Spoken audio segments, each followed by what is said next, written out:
Hello everyone, this is Nilesh Kumar Gupta and you are watching NG Physics classes. Well, पिछले 10 पे मैंने आप लोगों को horizontal circular motion, vertical circular motion का थोड़ा सा आइडिया दिया था। साथ साथ मैंने आपको यूनिफॉर्म सर्कुलर मोशन की डेफिनेशन बताई थी और मैंने जाते जाते आप लोगों को एंगुलर डिस्प्लेसमेंट क्लियर किया था, right.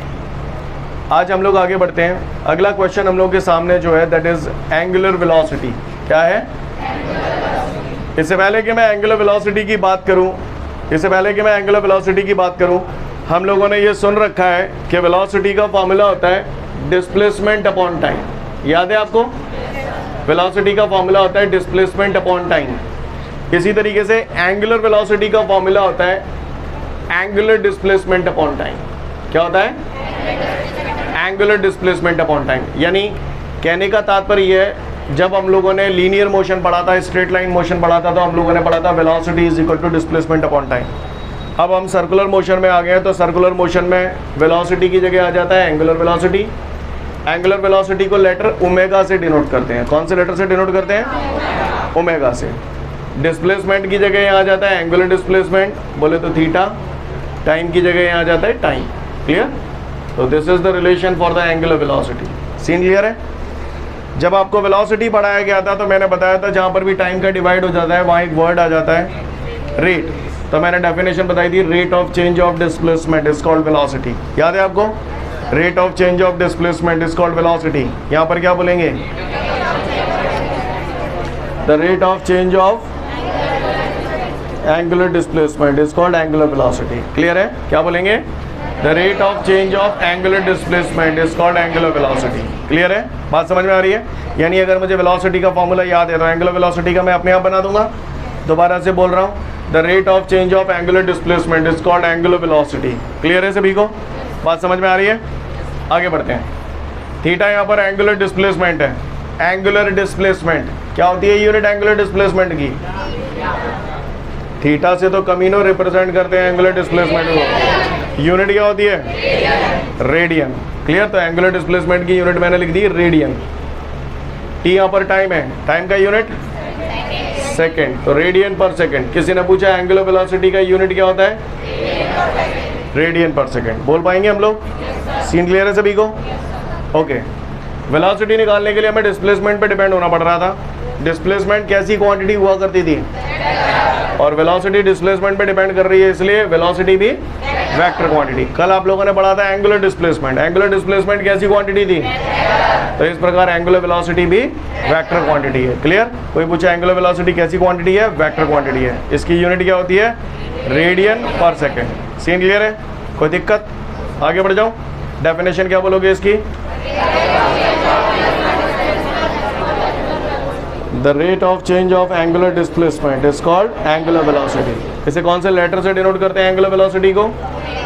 This symbol is known as omega. Don't say W. Clear है? समझ गए मेरी बात को? क्या बोलते हैं इस सिंबल को हम लोग?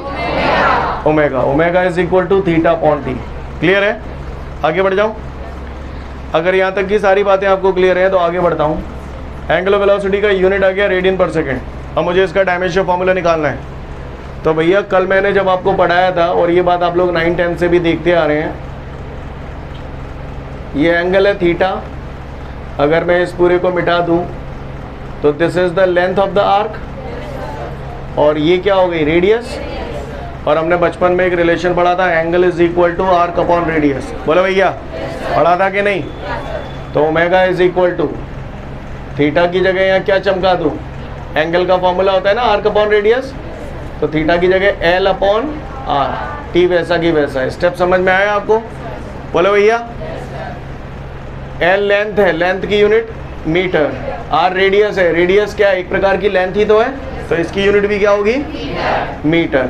टी टाइम है, टाइम की यूनिट मीटर से मीटर कट जाएगा, 1 अपॉन सेकेंड।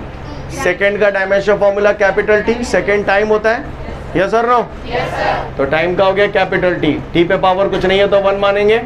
टी की पावर 1 ऊपर ले जाऊंगा तो टी की पावर -1। ये क्या आ गया हमारा? Dimension formula. ऐसे लिख दो तो भी करेक्ट है। बाकी जो लोग पढ़ चुके हैं डायमेंशन फॉर्मूला सबको मालूम है, एम एल टी 3 टर्म आते हैं। इसमें टी आ रहा है, एम और एल आ रहा है क्या? तो चाहे तो हम इसे ऐसे भी लिख सकते हैं m0 L0 t-1। क्लियर? ये भी करेक्ट है, ये भी करेक्ट है। आप तो यहीं तक करे हैं ना, बहुत है, पर पता होना चाहिए कि ऐसा भी लिख सकते हैं। कहानी समझ में आ रही है? तो किसी ने पूछ लिया अगर मुझसे एंगुलर वेलोसिटी क्या होता है तो क्या मैं बता पाऊंगा? तो जल्दी से फटाफट एंगुलर वेलोसिटी पढ़ लें, पूछूंगा मैं आप लोगों से, पहले ही बोल रहा हूँ, है ना। तो यहाँ तक हमको एंगुलर वेलोसिटी की सारी कथा क्लियर है। Omega is equal to theta upon T. Agree करते हैं आप लोग? ओके। वेलोसिटी का फॉर्मूला डिस्प्लेसमेंट अपॉन टाइम। हम लोगों ने इसका डिफरेंशियल फॉर्म में भी एक फॉर्मूला लिखा था, अगर आपको याद हो तो, v बराबर dx अपॉन dt। आपको याद है? इसी तरीके से एंगुलर वेलोसिटी के फॉर्मूले को डिफरेंशियल के फॉर्म में हम लोग ऐसे लिखते हैं, d theta upon dt, d theta upon dt। Clear? Omega is equal to theta upon T और d थीटा अपॉन dt। ये डिफरेंशियल के फॉर्म में फॉर्मूला हो गया। डिफरेंशियल याद है या भूल चुके हो? कर लोगे? दे दूँ एक? ले एक लिखो, एक सवाल लिखो, छोटा सा दे रहा हूँ आपको, लिखिएगा इसमें। If the angular displacement of an object, if the angular displacement of an object is given by the equation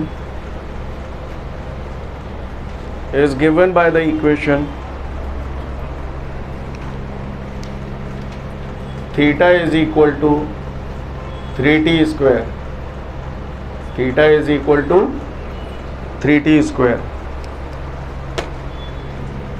If the angular displacement of an object is given by the equation theta is equal to 3t square radian, if angular displacement of an object is given by the equation theta is equal to 3t square radian, लिख लिया? Then calculate the angular velocity of the object, then calculate the angular velocity of the object at, then calculate the angular velocity of the object at t is equal to 2 second. ऐसे लिख लेना, t is equal to 2 second. हो गया? शाबाश। क्या आया? 12। चलिए देखते हैं, सबका 12 करो इन्होंने सबन ने। चलिए देखें, इधर देखें कैसे करेंगे हम लोग इसे। एंगुलर वेलोसिटी हमें निकालनी है। क्या रिलेशन है एंगुलर वेलोसिटी का? Omega is equal to D theta upon D T. तो D upon D T, theta की जगह क्या लिख दूँ?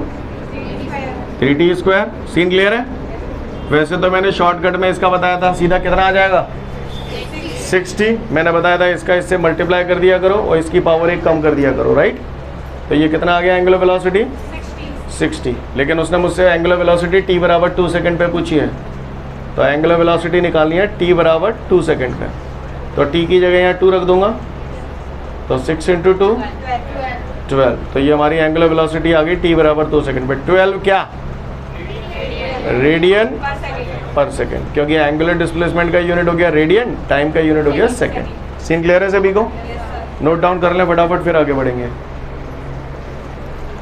इसके बाद हम लोग को एक नोट दिया है, अब उस नोट में हमसे वो क्या कथा बोल रहा है हमें ध्यान से सुनना है, ठीक है? एंगुलर वेलोसिटी कैसी क्वांटिटी है?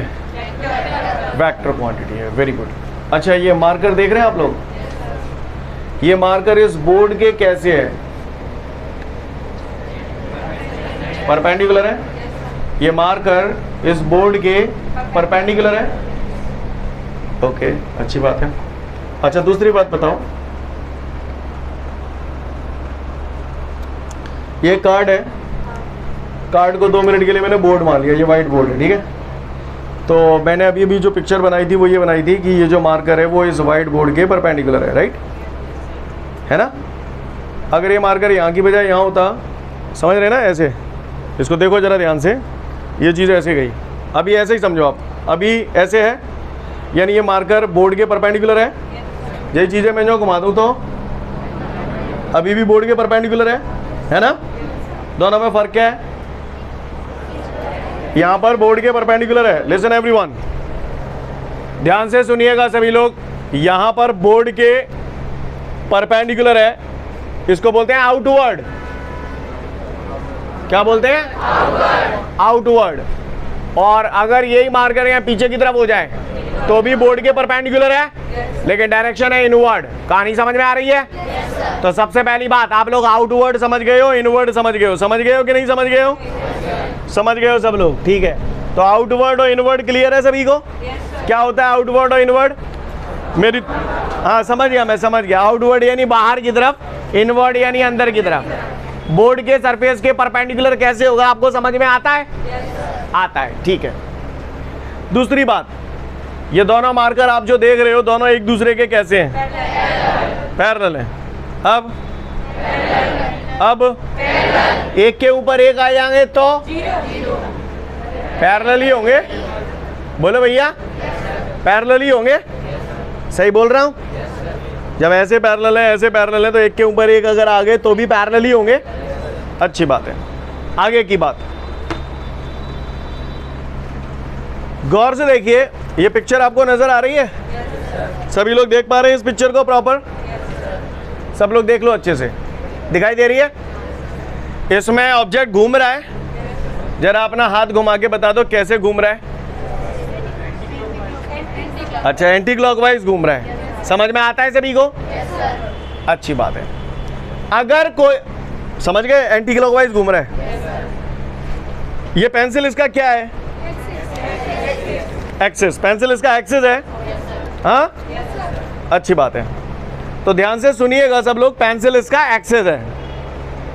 तो ये जो ऑब्जेक्ट सर्कुलर ट्रैक पे घूम रहा है, तो जिस प्लेन में घूम रहा है, तो एंगुलर वेलोसिटी की जो डायरेक्शन है वो इस प्लेन के परपेंडिकुलर है। अब परपेंडिकुलर आउटवर्ड भी हो सकती है और इनवर्ड भी हो सकती है। कहानी समझ में आ रही है? तो दिमाग में उतार लें, जब भी कोई पार्टिकल एंटी क्लॉकवाइज डायरेक्शन में घूमता है, कैसे घूमता है? Anti clockwise. हाँ, जब भी कोई पार्टिकल एंटी क्लॉकवाइज डायरेक्शन में घूमता है तो एंगुलर वेलोसिटी की जो डायरेक्शन होती है वो परपेंडिकुलर टू दिस प्लेन और आउटवर्ड। तो बताओ कैसे होगी? ऐसे।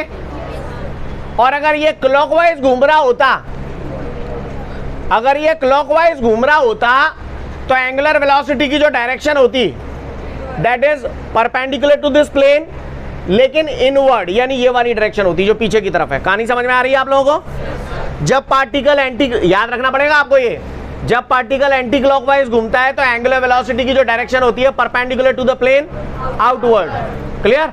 और क्लॉकवाइज घूमता है तो perpendicular to the plane, inward. Clear है? तो एंगुलर वेलोसिटी की डायरेक्शन या तो ऐसे होगी या फिर ऐसे होगी। सही बोल रहा हूं? अच्छा, इसमें पेंसिल एक्सिस ऑफ रोटेशन का भी तो काम कर रही है। इस एक्सिस के अबाउट ही तो ऑब्जेक्ट घूम रहा है। बोलो भैया, तो पेंसिल क्या है यहाँ पर? एक्सिस ऑफ रोटेशन, या एक्सिस बोल सकता हूं जिस एक्सिस के अबाउट बॉडी घूम रही है, पार्टिकल घूम रहा है। बोलो भैया। तो यहाँ पर एंगुलर वेलोसिटी की जो डायरेक्शन है वो एक्सिस के अलोंग ही तो है। तो इसका मतलब एंगुलर वेलोसिटी की direction parallel to the axis बोल सकता हूं। एंगुलर वेलोसिटी की direction parallel to the axis बोल सकता हूं। कमीनो, अव्याल तुमसे यही तो पूछा था। ये दोनों कैसे हैं? अब कैसे हैं? अब कैसे हैं? एक के ऊपर एक अगर आ रहे हैं तो पैरेलल ही तो हुए। मैंने तुमसे अव्याल क्या बोला था? ये पेंसिल क्या है? एक्सिस ही तो है। और अव्याल जब मैंने पूछा था अगर पार्टिकल एंटी क्लॉकवाइज डायरेक्शन में घूमेगा तो एंगुलर वेलोसिटी की direction perpendicular to this plane, outward, तो वो भी इधर ही आ रही है, एक्सिस भी इधर ही आ रहा है, तो दोनों एक दूसरे के कैसे हुए? पैरेलल। नहीं आई मेरी बात समझ में? सीन क्लियर है? कोई दिक्कत? पार्टिकल अगर क्लॉकवाइज घूमेगा तो एंगुलर वेलोसिटी की डायरेक्शन इनवर्ड डायरेक्शन होगी, parallel to the axis. Anti clockwise घूमेगा तो perpendicular to this plane, outward. Scene clear है? कोई दिक्कत? सोच लो, सोच ली। अच्छा, ध्यान देना, अभी आप सामने से देख रहे हो, ट्राई टू अंडरस्टैंड।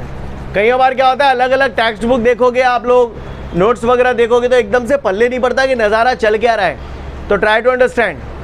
अभी आप गौर से देखिए, ये आपको कैसे दिख रहा है? एंटी क्लॉकवाइज या क्लॉकवाइज? पार्टिकल का जो मूवमेंट दिख रहा है एंटी क्लॉकवाइज दिख रहा है ना? तो डायरेक्शन कहाँ होगी एंगुलर वेलोसिटी की? आउटवर्ड होगी, ये वाली। अब जाइए अगर मैं यूँ दे दूँ तो एंगुलर वेलोसिटी ऐसे हो जाएगी, क्योंकि आप देखो ना अभी मैं ऐसे दिखा रहा हूँ, लेकिन अगर ऐसे रखा हुआ तो एंटी क्लॉकवाइज ही तो घूम रहा है, तो डायरेक्शन कहाँ आ जाएगी? नहीं आई मेरी बात समझ में? अगर ये मैं ऐसे यहाँ पर ऐसे घुमाऊंगा, मैं कह रहा हूँ एंगुलर वेलोसिटी ऐसे है, तो एंगुलर वेलोसिटी की डायरेक्शन कहाँ होगी? पार्टिकल अगर ऐसे घूम रहा है तो एंगुलर वेलोसिटी की डायरेक्शन कहाँ होगी? नहीं आई मेरी बात समझ में? सीन क्लियर है? और यही पार्टिकल अगर ऐसे करके घूम रहा है तो क्लॉकवाइज घूम रहा है तो इनवर्ड। नहीं आई मेरी बात समझ? ये जो घूम रहा है वो वास्तव में ऐसे घूम रहा है क्या? कैसे घूम रहा है ये? हाँ, ये चीज ऐसे घूम रही है, नहीं यही बात समझ में? और ये वाली चीज ऐसे घूम रही है। कहानी समझ में आ रही है? हाँ, पढ़ लो आप, नोट समझ जाओगे सब लोग। इसके बाद हमारे सामने अगला क्वेश्चन है, डिफाइन टाइम पीरियड। क्या पूछ रहा है? Define time period. Listen everyone, वैसे तो मैंने कुछ दिनों पहले आपको इशारा भी किया था टाइम और टाइम पीरियड का। टाइम पीरियड होता क्या है इसको समझें। टाइम पीरियड, टाइम आप लोग जानते ही हो, आप लोग स्कूल जाते हो, आपके पीरियड्स लगते हैं। जैसे फर्स्ट पीरियड होता है तो 40 मिनट के लिए कोई सर आते हैं, वो आपको पढ़ाते हैं, उनके बाद वो चले जाते हैं, फिर यही प्रोसेस रिपीट होता है 40 मिनट्स के लिए दोबारा, है ना। तो वो जो स्पेसिफिक अमाउंट ऑफ टाइम होता है, यानी कोई भी ऑब्जेक्ट एक राउंड पूरा करने में जो टाइम लगता है, that is called time period. जैसे अलग अलग लेक्चर्स के राउंड होते हैं, पहले फिजिक्स का लेक्चर, फिर केमिस्ट्री का लेक्चर, ये सब क्या अलग अलग राउंड है ना। एक राउंड पूरा करने में जो टाइम लगता है that is called time period. समझ में आ रही है मेरी बात? किसी ने पूछा टाइम पीरियड का डेफिनेशन क्या है, तो हम उसे बोलेंगे time taken to complete one round is called time period. किसी भी ऑब्जेक्ट को एक चक्कर पूरा करने में जो समय लगता है उसे हम लोग बोलते हैं टाइम पीरियड। फिर से बोल रहा हूँ, time taken to complete one round is called time period. क्या बोला मैंने? फिर से बोलो। हाँ, किसी भी ऑब्जेक्ट को एक चक्कर पूरा करने में जो समय लगता है उसको हम लोग टाइम पीरियड बोलते हैं। और टाइम पीरियड को हम लोग लेटर कैपिटल टी से डिनोट करते हैं। कैसे डिनोट करते हैं? कैपिटल टी से। कौन से लेटर से डिनोट करते हैं? कैपिटल टी से डिनोट करते हैं। ध्यान रखना, अभी तक आप जितना भी पढ़ते आए हो हर जगह टाइम को स्मॉल टी से डिनोट कर रहे हो, स्मॉल टी। जनरली टाइम को स्मॉल टी से ही डिनोट किया जाता है, क्लियर। लेकिन अगर बात टाइम पीरियड की आ जाए तो हम लोग उसे कैपिटल टी से डिनोट करते हैं। कहानी समझ में आ रही है?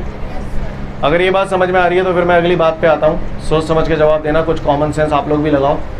मुझे एक बात बताओ, ये डोरी है, इससे एक पत्थर बना हुआ है, ठीक है। इस पत्थर को मैंने यहाँ से यहाँ तक घुमा दिया, यहाँ से यहाँ तक घुमा दिया, तो इसे एक चक्कर पूरा करने में कुछ ना कुछ टाइम लगा होगा। जितना टाइम लगेगा उसे हम लोग क्या बोलेंगे? टाइम पीरियड बोलेंगे, है ना। घड़ी तो देखी है आपने, घड़ी में आवर वाली निडल होती है, घंटे वाली सुई। तो मुझे बताओ, घड़ी में जो आवर वाली निडल होती है उसका टाइम पीरियड कितना होता है? चूतियों की तरह रिएक्ट मत करो, सोच समझ के जवाब दो। घड़ी में जो घंटे वाली निडल होती है, आवर वाली जो निडल होती है, उसका टाइम पीरियड कितना होता है? 12 घंटे। समझ में आ रही बात? क्लियर है? घंटे वाली सुई 12 पे, दोनों सुइयाँ 12 पे, 12 बज गए। उसके बाद अगला एक जब बचेगा तो घंटे वाली सुई 1 पे आ जाएगी, फिर 2 बजेंगे, 2 पे आ जाएगी। पूरा चक्कर एक कितने घंटे बाद होगा उसका? 12 घंटे। दिन भर में तो 2 चक्कर हो जाते हैं उसके, क्लियर है। तो घंटे वाली सुई का टाइम पीरियड अगर किसी ने पूछा तो क्या बोलोगे आप लोग? 12 आवर। मिनट वाली निडल का 60 मिनट या 1 आवर, है ना। जब आप घर में यहाँ पर पढ़ने आए थे, ठीक 4 बजे आप पढ़ने आए थे, तो जो मिनट वाली निडल थी वो कहाँ पर थी? 12 पे थी ना। दोबारा 12 पे कब आएगी? 1 घंटे बाद। बोलो भैया 5 बज जाएंगे, दोबारा से वहीं आ जाएगी, है ना। तो मिनट वाली निडल का टाइम पीरियड कितना हुआ? 1 आवर। 1 आवर बोले तो 60 मिनट। सीन क्लियर है? सेकंड वाली निडल का टाइम पीरियड 1 मिनट या फिर 60 सेकंड। सीन समझ में आता है आप सभी को? कोई दिक्कत? तो मैं उम्मीद करूँ टाइम पीरियड हम लोग समझ गए। क्या बोला मैंने? Time period, time taken to complete one round is called time period. Time period का एक और डेफिनेशन होता है, वो फॉर्मूले के आधार पर है, T is equal to 1/f। F यहाँ पर फ्रीक्वेंसी है, तो reciprocal of frequency is called time period. ये दूसरा डेफिनेशन है टाइम पीरियड का। 2 डेफिनेशन है, दोनों टकाटक याद होनी चाहिए। टाइम पीरियड ऑफ फ्रीक्वेंसी, जब तक आप 12th पढ़ के निकलोगे तब तक कम से कम 10-12 बार आपके सामने आएगा, क्लियर। तो इसलिए अच्छे से ध्यान रखना, ठीक है ना। टाइम पीरियड और फ्रीक्वेंसी बहुत ज़्यादा यूज़ में आता है। तो टाइम पीरियड का डेफिनेशन क्या है? Time taken to complete one round is called time period. एक डेफिनेशन ये हो गई। दूसरा हो गया reciprocal of frequency is called time period. Scene clear है? T बराबर 1/f। कोई दिक्कत? पढ़ूँ आगे? गौर से देखिएगा सभी लोग। टाइम पीरियड टाइम ही है तो यूनिट क्या होगी? सेकेंड। अब आप गौर से देखिएगा, टाइम पीरियड का एक फॉर्मूला तो हो गया T बराबर 1/f, ठीक है। अब मैं कुछ एक फॉर्मूलाज टाइम पीरियड के और बताता हूँ, ध्यान से देखिएगा आप लोग। यार मैंने बचपन में सुना था speed is equal to distance upon time. तो time is equal to distance upon speed. T को इधर ले गया, V को नीचे ले आया। कुछ गलत कर दिया मैंने? अगर टाइम में कैपिटल T रख रहा हूँ, टाइम मैंने कैपिटल T रख दिया, यानी इसका मतलब मैं टाइम पीरियड की बात कर रहा हूँ। टाइम पीरियड की बात कर रहा हूँ, इसका मतलब एक चक्कर में लगने वाले समय की बात कर रहा हूँ। अगर समय में एक चक्कर का ले रहा हूँ तो डिस्टेंस एक चक्कर में कितनी होगी? 2πr circumference of the circle. बोलो भैया, सही बोल रहा हूँ ना? तो D की जगह क्या लिख दूँ? 2πr upon V। तो टाइम पीरियड का एक और रिलेशन बन गया T बराबर 2πr अपॉन V। स्टेप समझ में आया आपको? बोलो भैया, अच्छी बात है। अगर आपको ये बात भी समझ में आ गई तो फिर एक और बात सुने। मैंने 2 मिनट पहले पढ़ा था angular velocity omega is equal to theta upon T. आपको याद है? अच्छी बात है। अगर मैंने टाइम कैपिटल T रख दिया, अगर मैंने टाइम कैपिटल T रख दिया, कैपिटल T बोले तो क्या? टाइम पीरियड बोले तो क्या? एक चक्कर का समय। अगर समय एक चक्कर का रख रहा हूँ तो आप बताइए मुझे, ये पार्टिकल जब एक चक्कर पूरा करेगा, एक चक्कर, तो कितने डिग्री के एंगल से घूम जाएगा?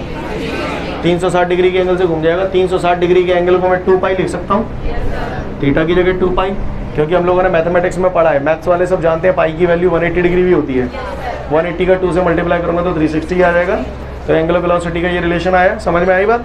T को इधर ले आऊँगा तो ओमेगा नीचे आ जाएगा। तो T बराबर 2π अपॉन ओमेगा। T के बहुत सारे रिलेशन हो गए, ये भी हो गया। फिर मैंने इधर 1/f भी बताया आपको, और आपको ये भी बताया 2πr अपॉन V। ज़्यादा दिमाग पे हौच पौच करने की ज़रूरत नहीं है, ठीक है ना। अगर कोई पूछे आपसे टाइम पीरियड होता क्या है, तो 2 डेफिनेशन तो आपको टकाटक याद होनी चाहिए। पहला reciprocal of frequency is called time period, T बराबर 1/f, ये टर्म याद होना चाहिए। दूसरा, time taken to complete one round is called time period. Scene clear है? कर पाएंगे हम लोग? बाकी का तो चिंता नहीं करें, ये जितनी भी चीज़ें मैं बताई सब बार बार रिपीट मारेंगे तो आपको ऑटोमेटिकली समझ में आ जाएगा। क्लियर? तो टाइम पीरियड सबको क्लियर है, ऐसी उम्मीद करता हूँ। पढ़ लो, पूछूंगा आपसे। टाइम पीरियड के जस्ट बाद एक नोट दिया है, वो नोट आप देखो, यही सारे फॉर्मूलाज एक साथ लिख दिए मैंने, और उसके बाद जो फ्रीक्वेंसी लिखा है ना, डिफाइंड फ्रीक्वेंसी, उसके बाद भी एक नोट है। 2 नोट हैं, उसमें से पहला note we know that time is equal to distance upon. पढ़ लो, उसको समझ जाओगे आपको, ये हो रहा है बोर्ड पे ऑलरेडी। अगला क्वेश्चन मुझसे बोल रहा है डिफाइन फ्रीक्वेंसी। क्या पूछ रहा है? फ्रीक्वेंसी। फ्रीक्वेंसी क्या होता है? गौर से सुनिए। क्यों? The reciprocal of frequency is called time period. ये अगर याद है तो दूसरी डेफिनेशन ऑटोमेटिकली आपको याद हो जाएगी। गौर से देखिए, आपने बोला T बराबर 1/f, f को इधर ले जाऊंगा तो T नीचे आ जाएगा। तो एक और डेफिनेशन फ्रीक्वेंसी की बन जाएगी, reciprocal of time period is called frequency. क्या बोलोगे? दोनों एक दूसरे के रेसिप्रोकल होते हैं। टाइम पीरियड फ्रीक्वेंसी का रेसिप्रोकल है, फ्रीक्वेंसी टाइम पीरियड का रेसिप्रोकल है। क्लियर है? तो फ्रीक्वेंसी का एक डेफिनेशन तो समझ में आ गया। क्या बोलोगे? Reciprocal of time period is called frequency. इसके अलावा इसकी दूसरी डेफिनेशन है, दूसरी डेफिनेशन को हम लोग ध्यान से समझना। फ्रीक्वेंसी वर्ड सुना है आज से पहले आपने कभी जिंदगी में? सुना है? कहाँ सुना आपने? मैथ्स में सुना था। इसको हिंदी में क्या बोलते हैं, कोई बता सकता है? शायद किसी को पता हो। नहीं मालूम, कोई बात नहीं, मैं बताऊंगा। बारंबारता सुना है कभी जिंदगी में? कोई बात नहीं, मैं सुनाऊंगा। फ्रीक्वेंसी को हिंदी में हम लोग बोलते हैं बारंबारता। ऐसा नहीं लग रहा जो बार बार आता वो बारंबारता? बोलो भैया, जो बार बार आता वो बारंबारता। देखो ना, जैसे कई बार अन्नकूट खाने के लिए आप लाइन में लगे हो, क्लियर? एक बार ले ली अन्नकूट, एक बार ले लिया, खाए पी के फिर तैयार दोबारा लाइन के लिए, तो वो बार बार आता है ना। यही फ्रीक्वेंसी का डेफिनेशन। आपने कई बार घर में देखा होगा, बुजुर्गों को ये कहते हो भैया बजाते ऐसो पंखा लइयो तो ज़्यादा फेरा बनाए। ज़्यादा फेरा बनाएगा मतलब ज़्यादा हवा देगा। समझ में आ रही है बात। जैसे मैंने बोला भैया ये जो पंखा है ना, ये पंखा 1200 RPS का है। समझे 1200 RPS का मतलब राउंड पर सेकेंड। 1200 राउंड मतलब का है जाको, जाको मतलब ये है कि 1 सेकेंड में ये, यही फ्रीक्वेंसी है। 1 सेकेंड में लगाए गए चक्करों की संख्या को फ्रीक्वेंसी कहते हैं। The number of rounds made in 1 second is called frequency. Clear? क्या बोलते हैं? The number of rounds made in 1 second is called frequency. कोई भी ऑब्जेक्ट 1 सेकेंड में जितने चक्कर लगाता है उसे हम लोग बोलते हैं उसकी फ्रीक्वेंसी। आप देखिए ना, कोई भी ऑब्जेक्ट है उसने 1 राउंड पूरा किया, जैसे सपोज करिए यहाँ से ऑब्जेक्ट शुरू हुआ, घूमता हुआ यहाँ आ गया। क्लियर? 1 चक्कर पूरा हो गया, फिर यही प्रोसेस दोबारा तिबारा बार बार एक ही प्रोसेस जब आ रही है तो उसको हम लोग बोलते हैं फ्रीक्वेंसी। समझ में आ रही है बात। तो total the number of revolutions made in 1 second is called frequency. चाहे रिवॉल्यूशंस बोल दो, चाहे राउंड बोल दो, चाहे चक्कर बोल दो। क्लियर है? The total number of rounds made in 1 second is called frequency. कोई भी ऑब्जेक्ट 1 सेकेंड में जितने राउंड मारता है उसको हम लोग फ्रीक्वेंसी बोलते हैं। फ्रीक्वेंसी को रिप्रेजेंट करने के लिए हमारे पास 3 सिंबल होते हैं। कितने सिंबल होते हैं? 3। फ्रीक्वेंसी को 3 नोटेशन से डिनोट किया जाता है, जिसमें से एक है आपका स्मॉल f, दूसरा है आपका स्मॉल n और तीसरा है आपका न्यू। न्यू सुन लिया होगा आप लोगों ने, हाँ? प्लांक क्वांटम थ्योरी में E बराबर h न्यू सुन लिया? अच्छी बात है, आप महान हैं। क्लियर है? बात समझ गए सभी लोग? किसी ने मुझसे पूछा फ्रीक्वेंसी का यूनिट क्या होता है, तो 1/t टाइम है, टाइम का यूनिट सेकेंड, तो 1/सेकेंड। क्लियर? फ्रीक्वेंसी का यूनिट क्या होता है? 1/सेकेंड। इसे याद करने की ज़रूरत नहीं है क्योंकि हम लोग फॉर्मूले से निकाल सकते हैं, लेकिन जो दूसरा यूनिट है वो हमें याद ही करना पड़ेगा, दैट इज़ हर्ट्ज। फ्रीक्वेंसी को हम लोग हर्ट्ज में भी नापते हैं। हर्ट्ज साइंटिस्ट का नाम है, उस पर ये पढ़ा हुआ है। सीन क्लियर है? तो पढ़ लो फटाफट, फ्रीक्वेंसी समझ जाओगे आप लोग। इसके बाद हमारे को एक नोट दिया गया है, नोट ध्यान से देखेंगे सभी लोग। मैंने आज आते से ही आपको सबसे पहला जो टॉपिक लिया था दैट वाज एंगुलर वेलोसिटी। क्या फॉर्मूला है? θ/t। फटाफट खुद ही बनाते चले जाना, आप समझदार हो, अच्छे बच्चे हो, सब जानते हो। ठीक है? गौर से देखिएगा। डिफरेंशियल के फॉर्म में इस फॉर्मूले को हमने ऐसे लिख दिया था, ये भी आप जानते हो। ठीक है? अब आगे दिमाग में मतलब थोड़ा सा मन से सोचते जाना। स्मॉल t की जगह मैंने कैपिटल T रख दिया। कैपिटल T रख दिया मतलब टाइम पीरियड, मतलब एक चक्कर का समय। एक चक्कर में कितने डिग्री का एंगल होता है आप ही बता दो। 360 को क्या लिखूं? तो समझ गया इससे ये कैसे आ गया? क्लियर है? अच्छा, अब इससे ये कैसे आया ये आप बताओ, मैंने लिख तो दिया क्योंकि हमने पढ़ा है t बराबर 1/f होता है। टाइम पीरियड का फॉर्मूला पढ़ा था ना, reciprocal of frequency is called time period. तो t की जगह यहाँ 1/f रखूँगा तो 1/f ऊपर पहुँच जाएगा। क्या स्टेप समझ में आया? सीन क्लियर है? और एक होता है v/r। v/, ये भी बता दूँ आपको कैसे आया, इधर देखो। ओमेगा बराबर 2π/t, ये तो समझ में आ ही गया होगा। तो 2π, t बराबर अभी पढ़ा था 2πr/v। v कहाँ पहुँच जाएगा? ऊपर। 2π से 2π गया। समझ में आई बात कैसे आया? खैर, ये फॉर्मूले बिल्कुल टकाटक लाइन से घुटे घुटाए होने चाहिए। अब घुटने की जरूरत नहीं है। समझ में आया ना आए कैसे एक से दूसरा? क्लियर है? Omega is equal to θ/t। Differential के फॉर्मेट में लिखना है तो dθ/dt, और फिर टाइम की जगह अगर कैपिटल T रख दिया तो थीटा की जगह 2π, तो 2π/T। फिर t की जगह 1/f रख दिया तो 2πf, और फिर लास्ट हो गया हमारा v/r। क्लियर है? बात समझ में आ रही? कुछ ज़्यादा ज़रूरी चल रहा है बेटा। हाँ, खड़े हो जाओ। एंगुलर वेलोसिटी का डेफिनेशन बताओ बेटा। Stand up.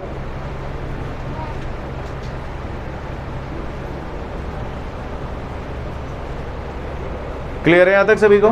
बात समझ में आ रही है? तो एंगुलर वेलोसिटी के सारे फॉर्मूले हमने कैसे फाइंड आउट किए, भाषा समझ में आती है आपको? देख लो फटाफट, नोट में वही लिखा हुआ है। ओके, तो आज के लिए पर्याप्त, कल फिर मिलते हैं। Thank you everyone, have a great day to all of you guys. जय हिंद।